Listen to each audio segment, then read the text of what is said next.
And now, your Precision 18 forecast. News 18. Weather from where you live. A cloudy, gloomy midweek today with temperatures only reaching the mid to low 30s throughout much of the viewing area. We had a high temperature today, 33 degrees here in Lafayette, a degree shy of our record, or I should say average high temperature, our record high, well below that, about 30 degrees shy of the record high. But look at the morning low temperature, only falling to 30 degrees this morning. Right now we're at 31. It's all that cloud cover, all that moisture in the atmosphere, keeping temperatures relatively stable over these last 18 hours or so. Winds are from the west now at 7 miles per hour. We will continue to see those winds from the west at least for the next 24 hours or so. 32 degrees right now in Winnemac, 31 in Delphi. We're at 32 currently in Crawfordsville. And yes, we still have those flood warnings in effect for much of the viewing area. Anywhere a river or creek, well, that's likely a flood warning at this point. Rivers, creeks throughout the entire viewing area likely cresting, at least have crested or will be cresting over the next 12 hours or so, with many of those waters already on the receding side. And we're going to continue to see at least some flooding for the near term. But the good news is, as we go ahead in the forecast, not a whole lot of chance for precipitation. We may have seen a few light flurries pass across the western, northern portions of the viewing area earlier today. But aside from that, our next real chances of precipitation likely shouldn't arrive until the end of the next work week. And here's why. What we're actually looking at is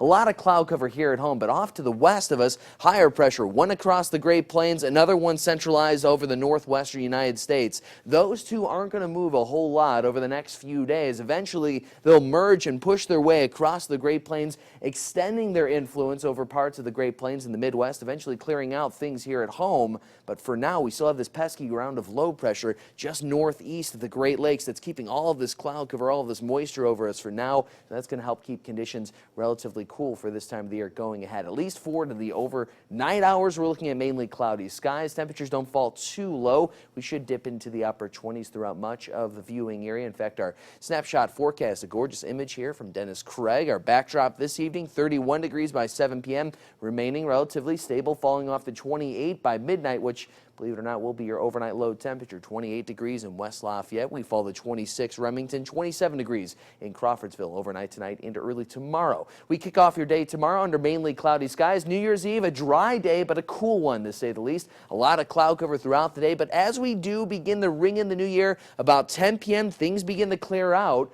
And that's going to allow temperatures to fall off into the mid to low 20s late Thursday night into early Friday morning. 34 your high temperature for Thursday, so slightly warmer. 23 your overnight low temperature Thursday night. As we do ring in that new year, temperature should be right around the mid to low 20s. We'll reach a high of 29 degrees on January 1st.